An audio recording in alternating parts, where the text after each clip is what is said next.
Hey friends, welcome to another episode of the Louisville Proactivist Report. We're off here.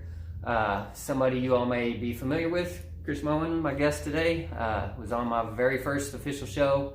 Now he's back again. Been on the show a few times now. That's right. So come full circle. This time we're not in a car. So that's good. First episode started in a car. Didn't know, what was going to happen after that. But here we are, 21 episodes later. So so welcome back to the show, man. How you been? Good. This is much warmer than the car. I think too. Yes, a lot less awkward because when you start a show and you think, how am I going to attract viewers on show one? Doing it from a car is that's the way you do it. That's the strategy. You got to go right there. Yeah, I mean, if you're really going to say that this is a no budget DIY show, doing it from the inside of a Nissan that's no longer a car anymore. I was at that point about 5 minutes in that show thinking I will never be in episode 2, much less in episode 21. But well, here we are. Yes, same location, the Bardstown. We're out. Shout out to the Bardstown for hosting, being awesome, doing progressive things in the community. So come check them out when you can. Let's go ahead and get the bill paying out of the way for you, man. Let people know where you're going to be touring this week. Where they can come see you. I'm going to be in Richmond, Virginia on the November 13th at Castleberg Brewery. And then I'm heading to Asheville, North Carolina to the block off Biltmore on November 14th. And then on the 15th, I'll be in Knoxville at the Birdhouse. And then on the 16th, I will be at the Gypsy Circus Cider Company in Johnson City, Tennessee. So if you're in those areas, come hang out. Or you can check out all of my tour dates at my website, which is ramennoodlescomedy.com. It's RAMAN noodlescomedy.com. Nice. And you're not touring alone this time, right? So you got a co-touree? Tour mate. Yes, tour mate. Yeah, my wife came along for a couple dates, and I don't think she's going to be down south with me this time around, but we do some dates together whenever she can Say come my with name! me. Her name is Liss Victory. It's Liss Victory. She's staying in the backdrop, making sure that I say things properly. You can check out her stuff at lissvictory.com.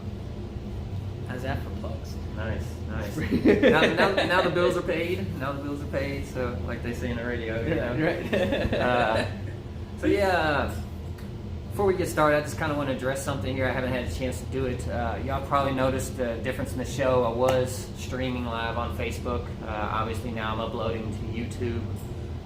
Haven't had a chance to tell you guys what was going on, but Facebook unfortunately was not a fan of the show. They stopped sending out live notifications. They weren't telling anybody that I was live, and they were also really affecting my stream quality with a lot of buffering that shouldn't have been. Before you say anything, I was a former cable tech. I understand Wi-Fi. This is not a Wi-Fi issue. This was a censorship issue. So after a month of that, just can't justify doing that anymore. So here we are on YouTube going forward. You would think with a small show like mine just getting started, Facebook wouldn't care, but they care. They care a lot, way too much. They obviously did not want me to grow an audience beforehand, so I need your all's help. Like, subscribe, share. That really helps independent media, and that's all we can do. It's not going to shut me down. We just go to plan B. They shut this down and we'll figure out plan C, so on and so forth. Because we do this just, as a community service to bring this for you all.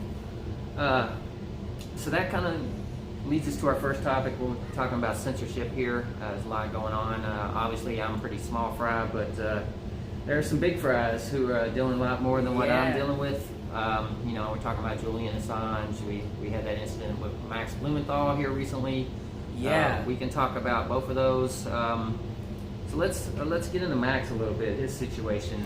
Yeah, if you don't know Max Blumenthal, he is the editor at the Gray Zone Project, which is probably one of the biggest media companies. I don't even know if the media company is the right term for them. They're an independent kind of like a collective of journalists almost. Yeah, Anya Parampil is on there.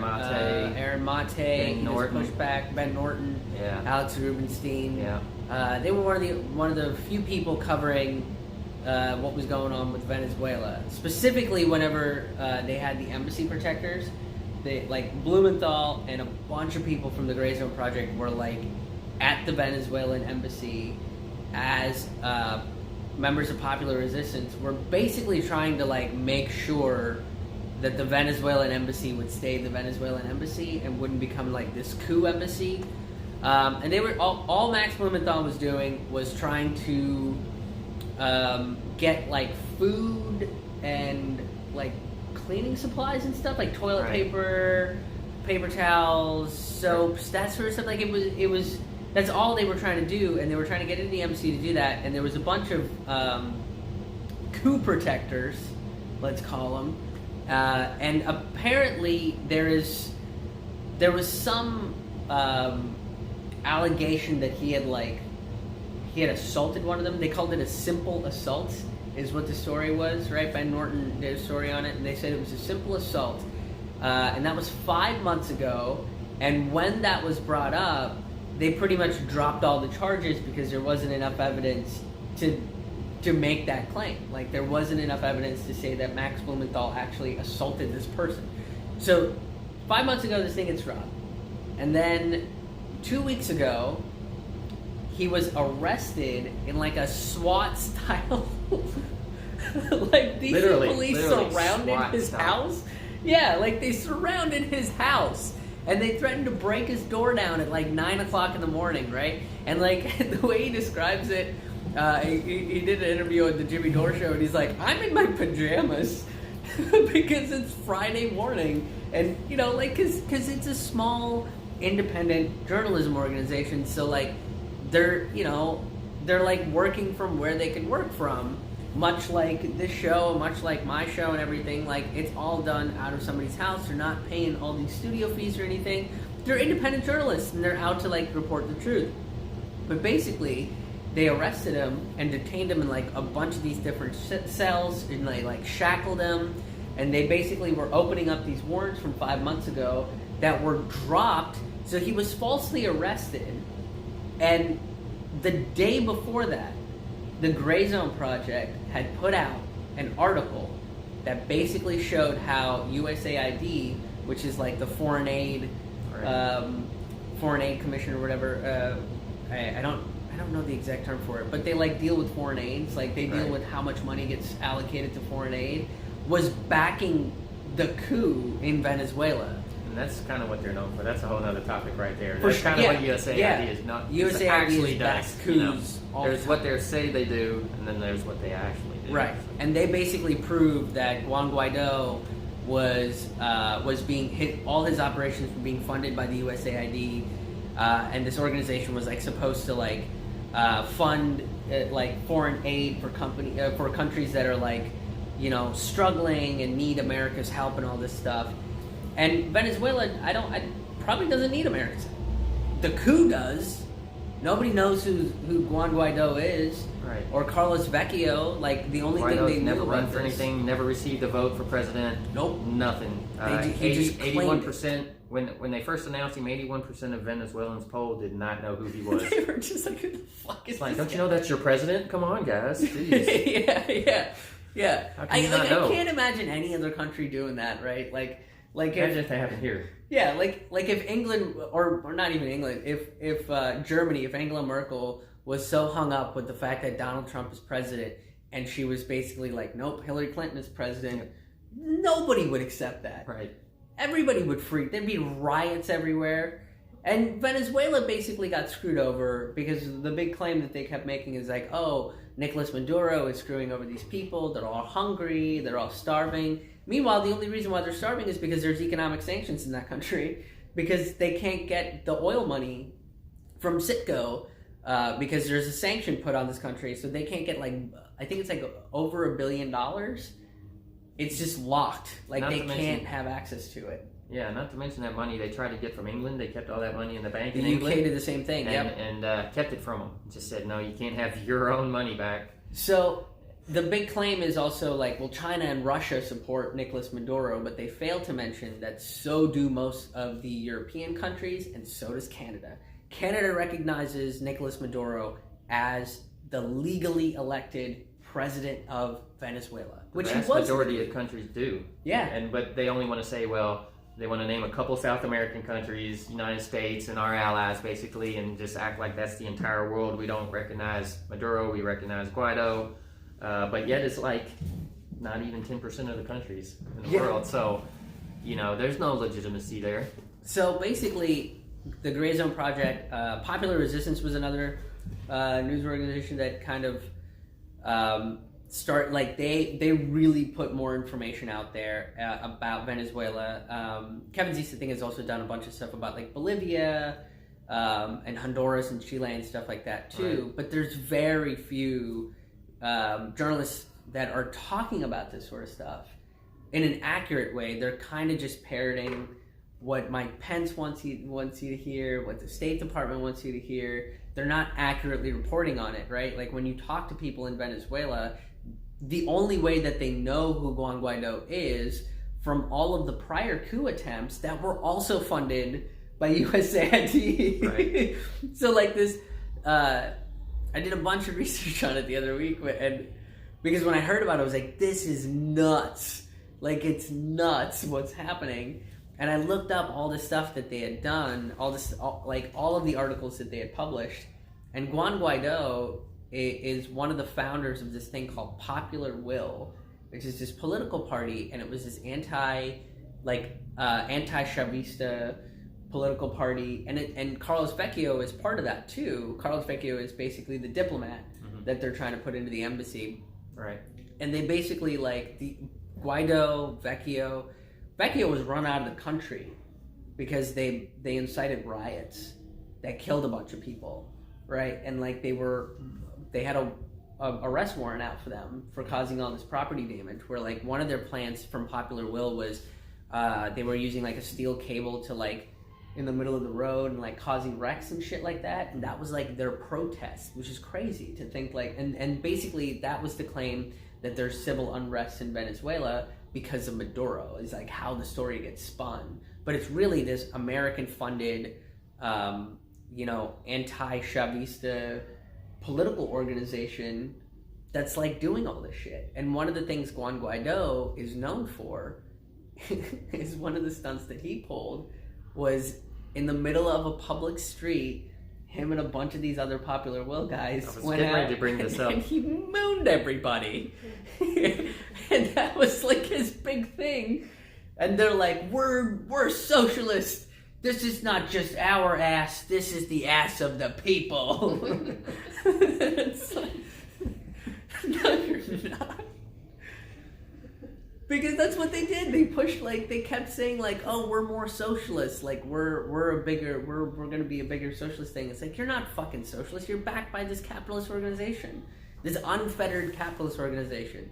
You're a private company that claims you're a political party. Right. And that's who they want recognized as the president. I mean, Guaido went to George Washington University. Yep. And Vecchio went to Harvard. Right. And he was in a right-wing think tank in Harvard, and Guaido was in a right-wing think tank at George Washington University. and that's where they made those ties that, who knew that years later that it was going to lead to this, but yeah, that's where it came from. They found that guy a long time ago, and Vecchio worked for ExxonMobil too. And when ExxonMobil was ousted from Venezuela, they offered him a job. And Qatar, because he was like a lawyer for ExxonMobil while he was in Venezuela, and whenever, basically when Hugo Chavez took the oil back, and there weren't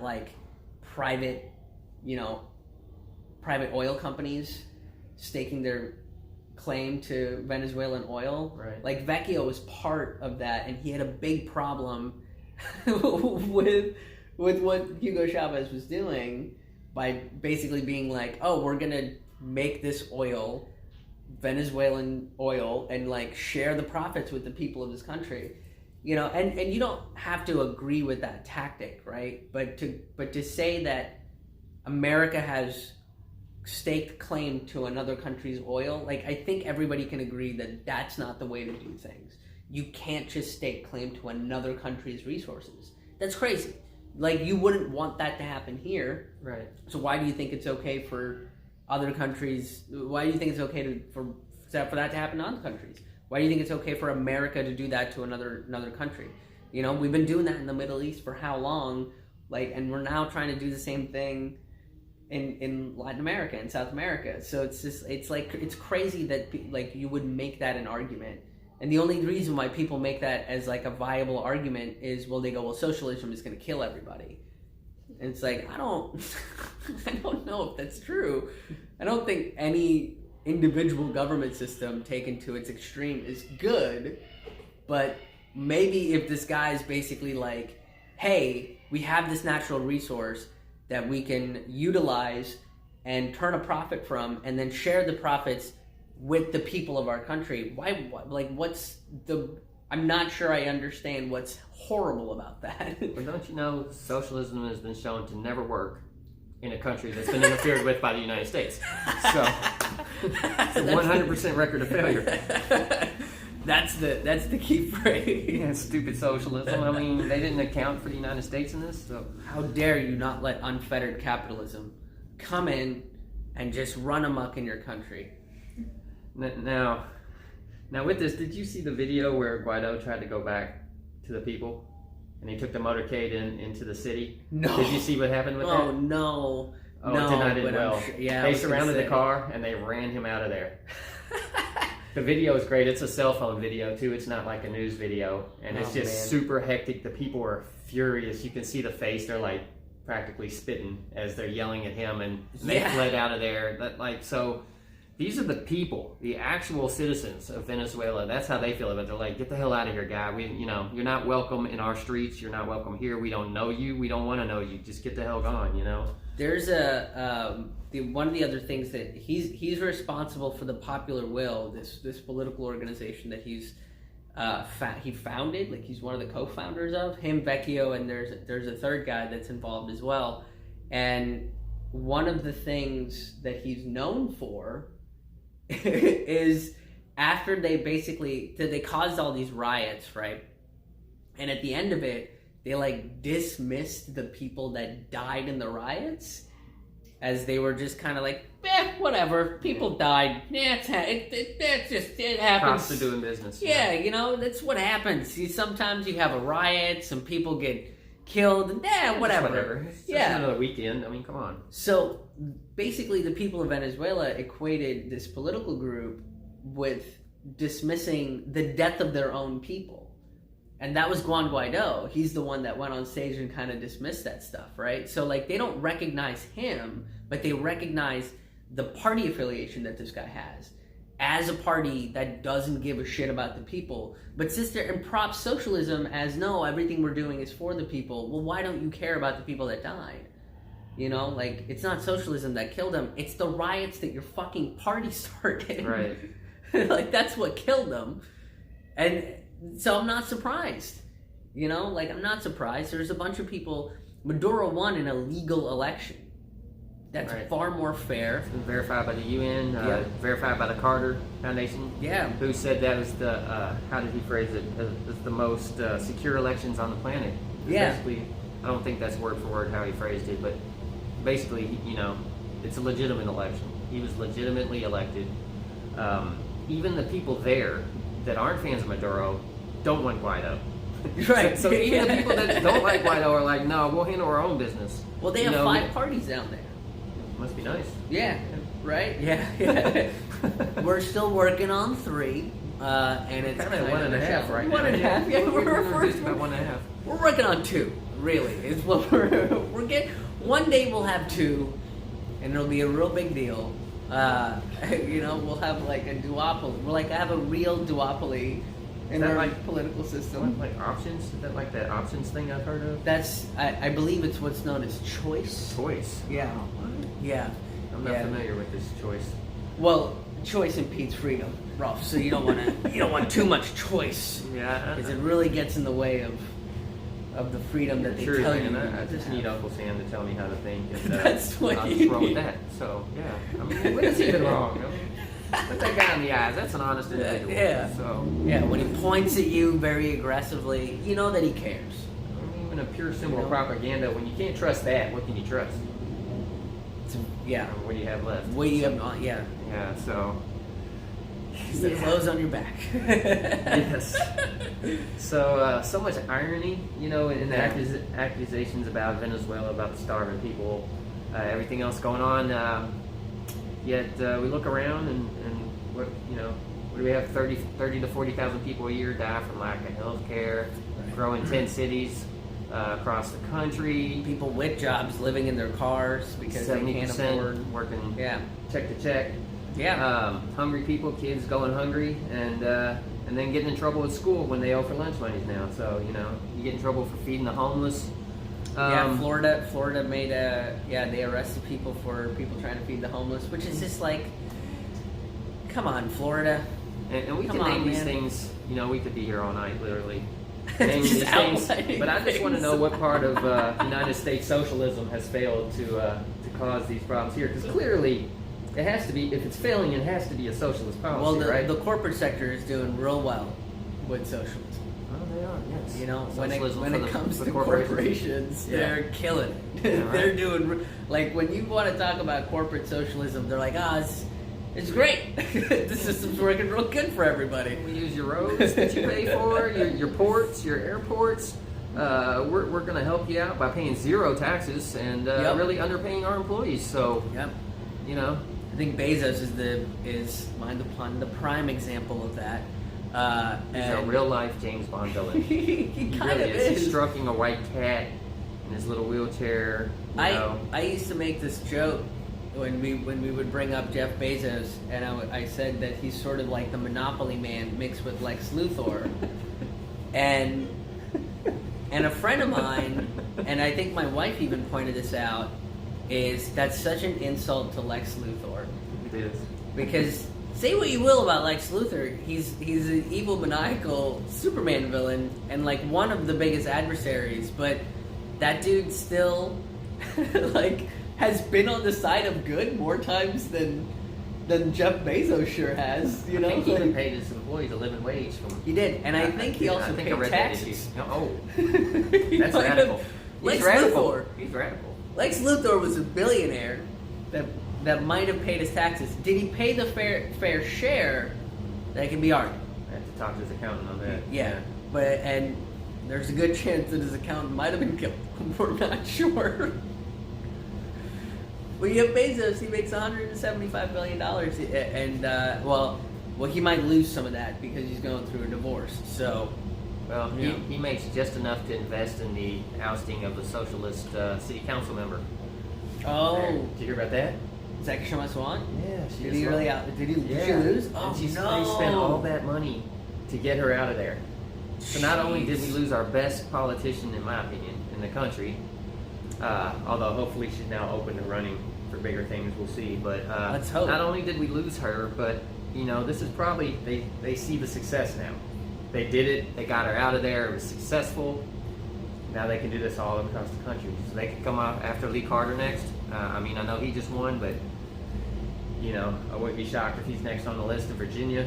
Well, and that's one of those things is where we come into play, and paying attention to alternative news sources like the Gray Zone Project, like Max Blumenthal.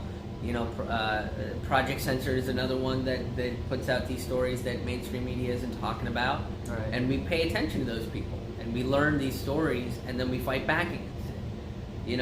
And you go out and vote for a candidate that actually stands for the people on a local level, on a national level, and then you start little committees here and there. You educate people about what's going on. That's where we can come into play. You don't have to listen to these MSNBC talking points that don't add up to anything.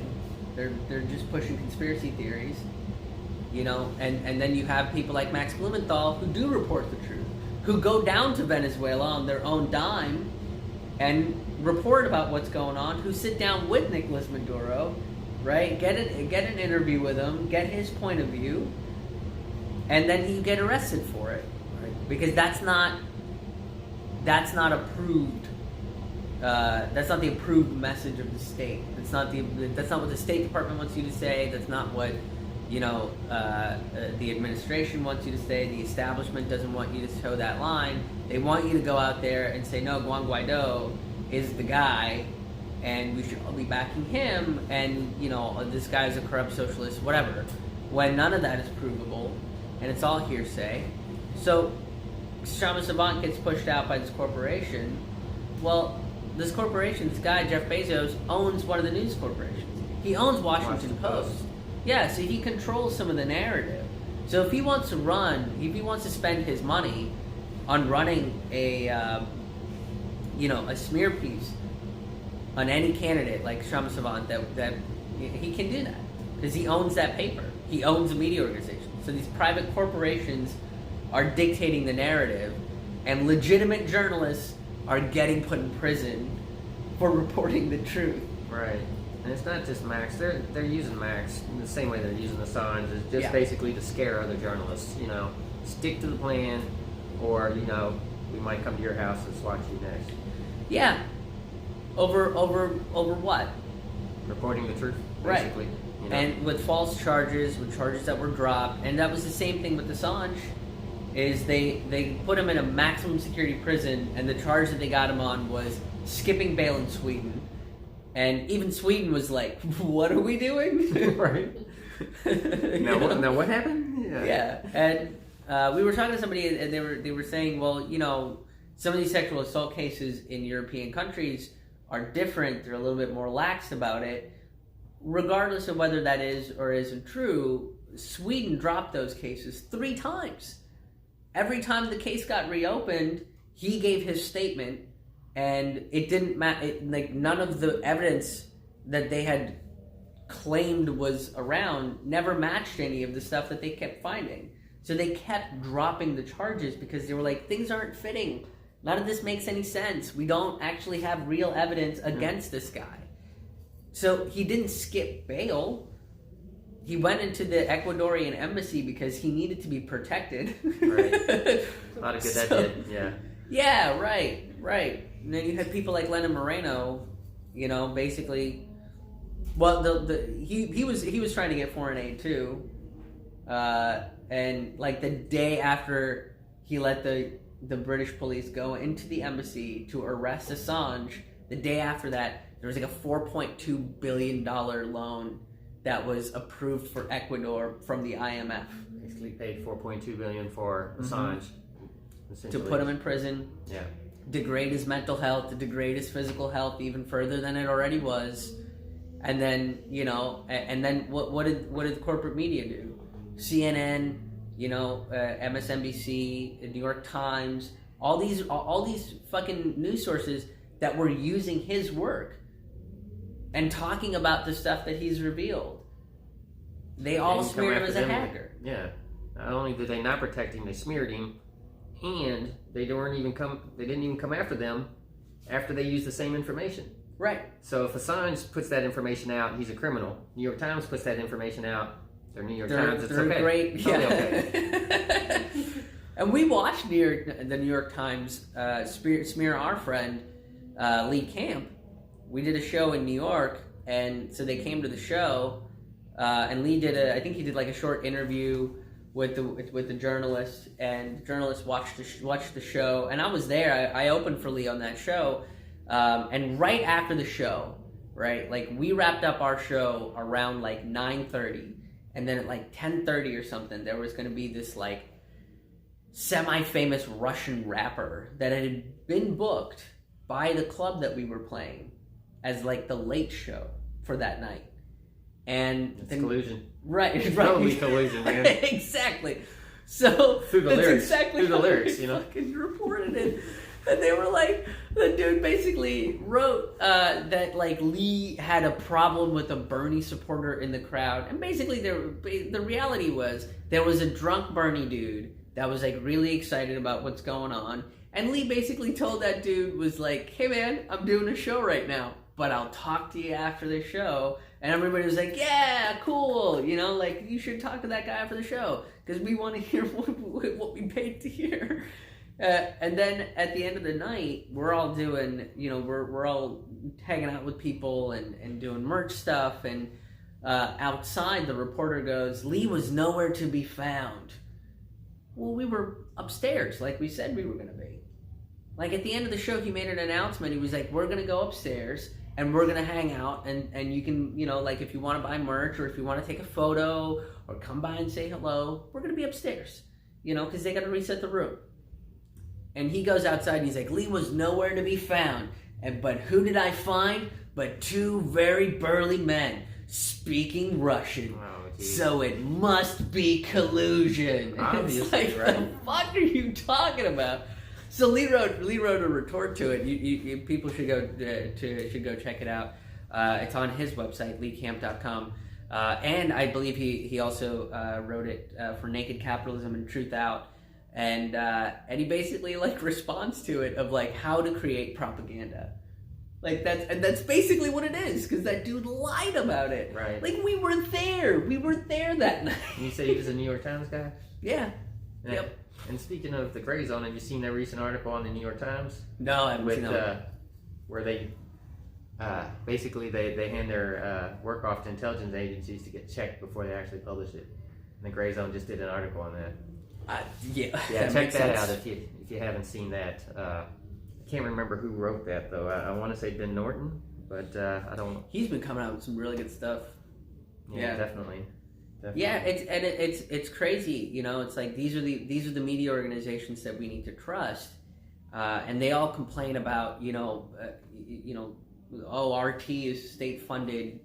You know, it's all Russian collude, state funded, whatever. And it's like, well, fucking Washington Post, New York Times, NPR, CNN, MSNBC, Fox News. These are all state-sponsored outlets, and nobody wants to sit there and criticize that. Nobody wants to say anything about that. The BBC is a state-sponsored thing. Why aren't you going after them? CBC in Canada, ABC in Australia, you know, ABC in South Africa, all these things. They're all state-sponsored, but nobody wants to make a big deal out of that. Ours might be structured differently, but the effect is the same. And maybe even worse, you know, because at least with the state, you can vote people out. In theory. But that's what, I mean, that brings the even bigger point, right? Is like, it's basically the private corporations, like Bezos owning Washington Post, that's who's dictating the news. These private these private companies, these private corporations are really the ones that are dictating the news, and they're you know, controlling elections. They get to dictate what the story about specific candidates are. Right. And you don't get to see the truth. You don't actually get to hear what they need to say. We were watching The View. Not that we actually watch The View. It's not, you know, like my wife and I aren't like, oh, what is it, Tuesday? It must be The View day. Oh boy! DVRs. Yeah, let's watch Joy Behar fucking lie to us. Like, we're not. Yeah, let's have Whoopi talk down somebody about not doing their research. Yeah, let's. As she gets every single fact wrong leading up to that statement. Yeah. But we were watching Tulsi Gabbard on The View, and it was like, I feel like, and I just watched Rod Placone's video about it too, and I feel like Rod and I kind of had very similar things, except mine wasn't on camera. But I was sitting in the car, and my wife is playing the interview, and I'm just losing my shit in the car. And Tulsi Gabbard's just like giving these very like poised, you know, like very reasonable responses, and she's keeping herself centered. And I was like, oh man, I would not. She's way better than the rest of us that were watching it. Are just like, damn it. Yeah, this is fucking bullshit. Look at your Joy, look at your Whoopi, you know. Yeah, listen at least, and you know what the worst part about that interview was? Meghan McCain, who is not somebody that I'm a big fan of, but she basically turns to Tulsi and she goes, I think the reason why people that watch Fox News and conservatives like you is because you're not talking down to us. You don't think that we're stupid. You just talk to us like we're regular people. And I was like, oh my God, fucking Joy Behar just got slammed by Meghan McCain. You made Meghan McCain sound sane? Right. What the fuck is wrong with you? If Meghan McCain is the adult at the table, you're definitely sitting at the kids' table. And then you have Tulsi in the middle of it, looking like she's at the adults' table, surrounded by the kids' table. But yeah, it's bad. I mean, you have Meghan McCain, somebody with no clue on politics, who's only on a show because of who her parents are. Just 10 times more understanding than Joy Behar, who I generally think is the least offensive of the group, usually. But not in this case. There's a couple instances where I was like, man, I wish you would just shut the fuck up. Yeah. And this was one of those instances. And there was something with Andrew Yang. I remember watching when they interviewed Andrew Yang, and she opened up her interview. I think she said something like, well, you're a proponent of UBI, so what is it? You're just giving people money? This is just, people don't have to work for it? You're just giving people money? And I was like, did you just make a right-wing talking point? Yes. And you're supposed to be the fucking progressive? Like, progressive. Yeah, right, progressive in quotes, yeah. Not progressive in comparison to the rest of the table, but I mean, Yeah, it was, every time they have one of these candidates that are not towing the mainstream, they're not towing what the DNC wants them to say, Joy Behar just flies off the handle, and she sounds like a kooky fucking Republican. Yeah. And I don't think the Republicans even want her on her side. No. If you watch that interview, and I recommend that you do, and then you just give it a thumbs down, she's saying, well, you shouldn't go on any network or talk to somebody that you disagree with, because what's the point?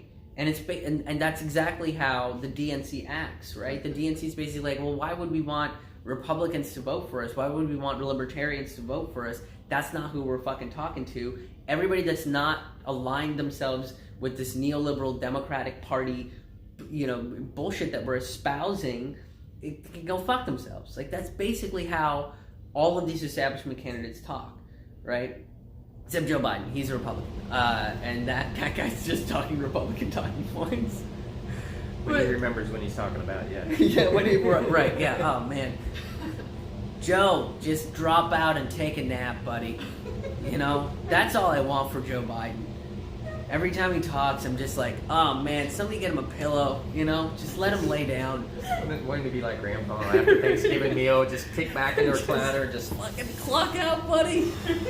Oh man, it's just not working out for him. Right, but he's a front runner though, right? So they tell us. And Pete Buttigieg is a strong fourth. Oh, really strong. A very strong fourth. I mean, there's a huge gap between him at fourth and like whoever's at 17th, you know what I mean? He's just way up there. We're not going to talk about the fact that Bernie Sanders is number one, that he's leading the polls, right? Like, you're not going to fucking talk about that, but you're going to... But that's the thing. That's what these media organizations do. They're just like, oh, he's a strong fourth. This younger, gayer Joe Biden. It's only in American mainstream media can you have a guy who's breaking records with individual donations, breaking records with the amount of volunteers, who just has the highest favorability rating in the race by far. You see crowds, just the largest crowds everywhere he goes, bigger than anybody else's.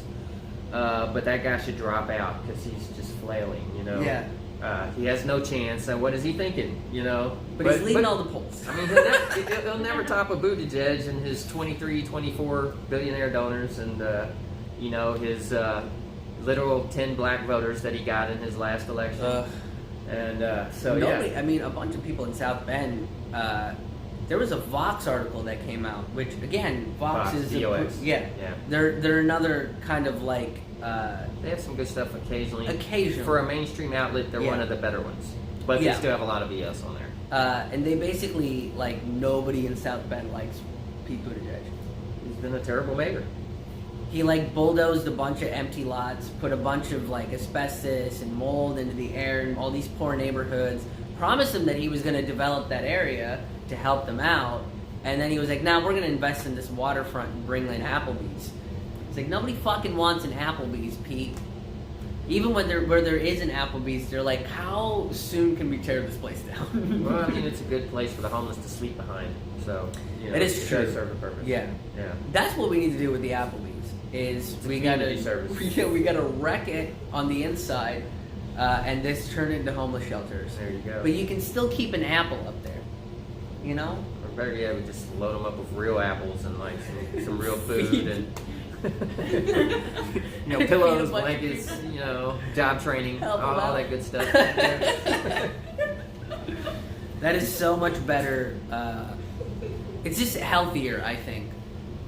You know, and if Applebee's wants to be known and be tied with the health movement, you just stop. You stop doing what you're doing, and you know, load it up with actual apples. I don't think I've been in Applebee's in the last year. I think I've been there once, and I've never fucking seen an apple inside that establishment. If you watch this and you've had an apple in Applebee's, please put it in the comments. Yeah, let us know. I need to see it. I haven't been to Applebee's in so many years. Take a photo. I don't even think they have apple pie in the dessert thing. No, they don't. Yeah. You probably get like an apple martini or something. I don't even think they have apple cider, like alcoholic apple cider. Yeah. Like Angry Orchard. I don't even think that's on tap. All right, Applebee experts, let us know where we're going wrong here. Yeah. Just get rid of your current business model, which is basically serving hot garbage to Americans, and now you can get it on the curbside. Is you can pick up your garbage so much better. right on the curb, which is where garbage is supposed to go, is on the curb. So that actually, I will say, makes sense to what you're serving. But if you want to just change all of it and put like apples and maybe a pear, you know, like maybe just have like a row of pears, options, yeah. And then you like feed the homeless. I think Applebee's might survive. It might end up becoming a better organization. We might have something there, man. Yeah. Let's get in touch with them. I feel like we could pitch it. You know, normally we know the CEO, but it's Applebee's, and so we have no clue who's running this shit. But we're going to be in contact, and we're going to figure this out. Yeah, I think we're going to figure it out. You know, I'll check a Yellow Pages to That's right. That's where we gotta go to find out who's running that. Fuck the internet.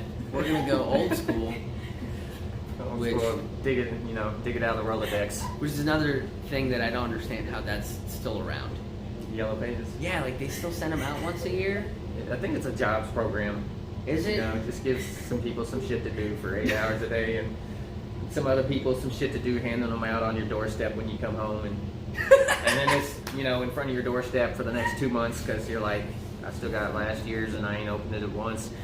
So my condos end up with like a stack at the beginning of the hallway where everybody just dumps their fucking Yellow Pages down there. So I lived in a house where it was me and 2 other roommates, and I think so. We lived there for like a year and a half, and we somehow ended up with like 12 Yellow Pages for some reason. Still didn't have the number you needed. Why is this here? Seems like such a waste. Build like a fort out of it or something. I don't even know. We did stack it right by the door. You can block flooding with it if you. That's what it's used for. Well, we should send it all down to New Orleans and help them all raise their houses. So when like FEMA table fails again, levelers, and we just put it underneath the legs of the house. Yeah.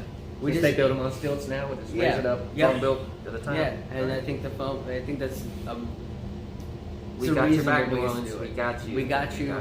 New Orleans, Houston, Puerto Rico, any community that like America on an island to help. We got books for you. So yeah. And, like, after a hurricane, that's what we should do. We should send flood walls made out of the Yellow Pages. Again, these are great. Along with any leftover Applebee's. Yeah. Again, it is garbage food, and the only thing that makes sense out of their business model is curbside. Yeah, because that's where the trash belongs. You know, and why put effort into getting garbage food? You know?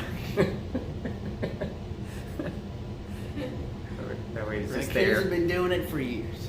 Right, fast food style. You know. Like you ain't taking the family out to McDonald's. No, you're just hitting the drive-thru on the way home. You know what I'm saying? It's just what you do. Applebee's is that, but pricier. Yeah. Pricier. And they come in the big styrofoam instead of the little cardboard whatever's. Yeah, I hate wasting food, and I definitely had to take some of that food home, and I was just like, this is. I feel like I'm making it worse. Like by trying to not waste food, I'm making it worse because of like their thick, awful styrofoam. It's just gonna live in a landfill forever. Well, when you take McDonald's home, it's okay if you're not hungry because that food will not change. So if you've got plenty of food for the next year and then a year from now you're hungry, man, that shit will look the same. The fries will be the same. The burger will be the same. The bread won't be molded. It's insane.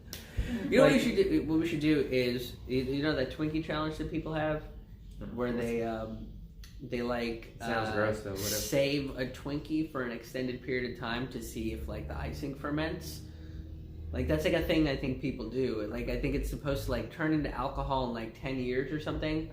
I think we should see how long it takes for McDonald's to turn into some form of a long like time. If it ferments.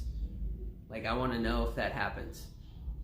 That'd be interesting. I know Twinkies don't go bad because I watched that old episode of Family Guy, and they went to the Twinkie factory and survived. So if it's on TV, that's true. That's got to be true. Yes, but the McDonald's thing, I don't know how long that lasted. Probably outlast me.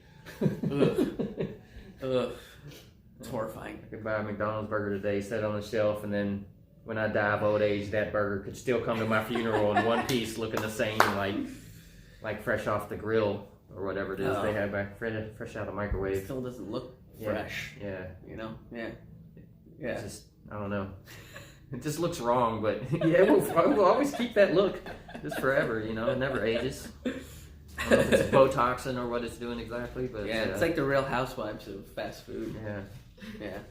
The real hot garbage of I don't even know how to finish that up. But, Real hot garbage of California. Yeah, I knew you had me, comedian over here.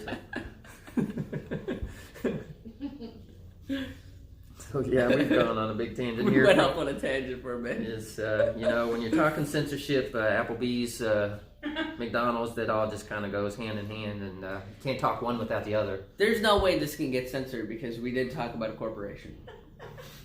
So that's true. Do not censor me, YouTube. Please shop at Applebee's. They might still be open right now. Get your apples. Yeah, get some fresh apples. Look, and some bees. I've never seen bees there. I've never seen bees there either. So here's what people need to do: is if you're going to an Applebee's, go ahead and get an apple and take it in there, and just to make it honest, just get a swarm of bees, and just set that right down on the table. And then just see what happens.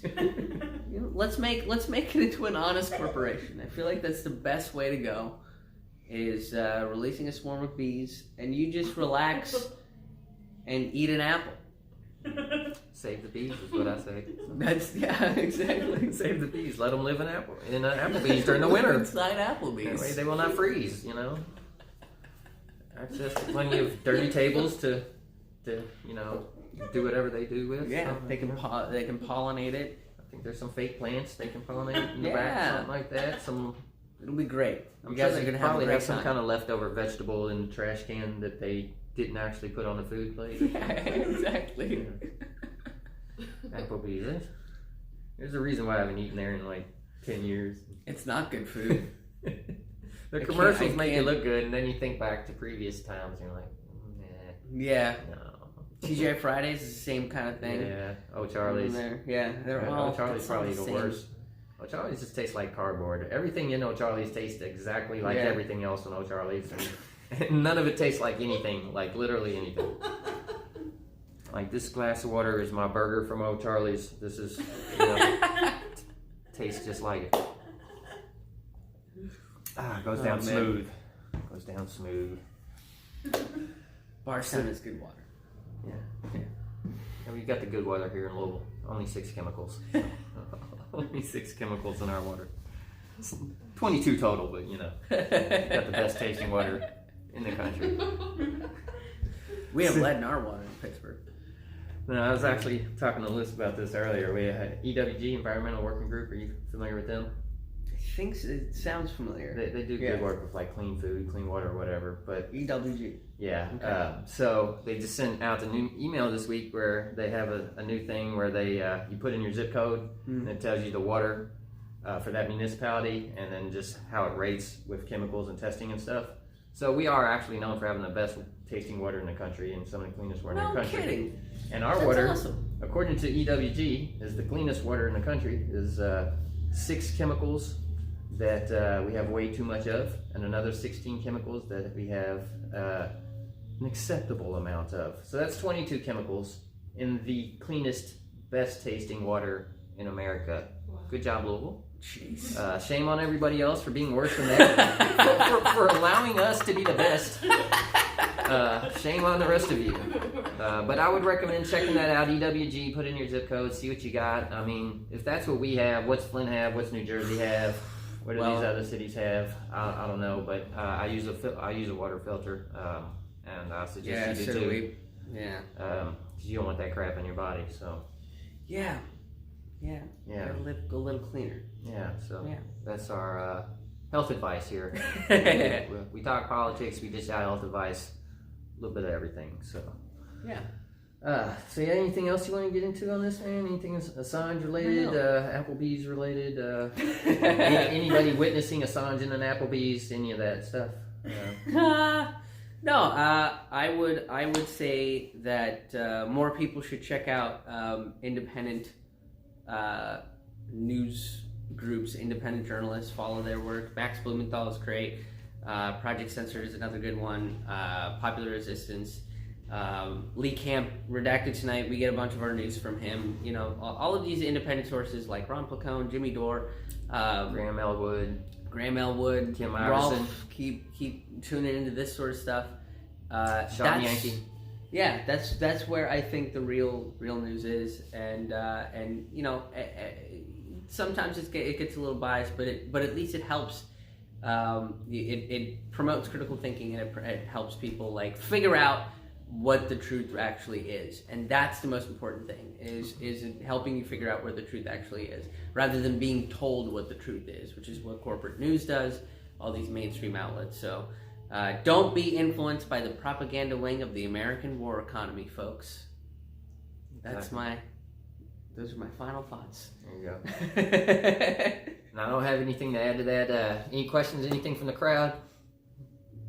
I'm just gonna have things like I need to write things down because you all are just a wealth of knowledge. So I've learned a lot. Awesome. Well, I'm glad. Awesome. So support independent media. Follow Krish's channel. Share him out. You know, if you like this kind of content, please help share me out. I literally have no budget. You know, I've got lint in my pockets. That's what pays for all this. So. I don't do this for money. All I need from you all is some likes, some shares, help me with the algorithms. Any suggestions for anybody that you guys want me to have on the show, let me know and I'll try to set that up as well. So that's about it from here. Thanks for coming on, man. Thanks for having me. We'll have you back on again. Yeah, it's good to see you. I like doing these kind of episodes, I really do. It's a little different than normal, so it's always awesome. So yeah, follow, you know, Facebook, Twitter, YouTube. Got you covered. So throw the likes on there, smash all the appropriate buttons, and always think critically.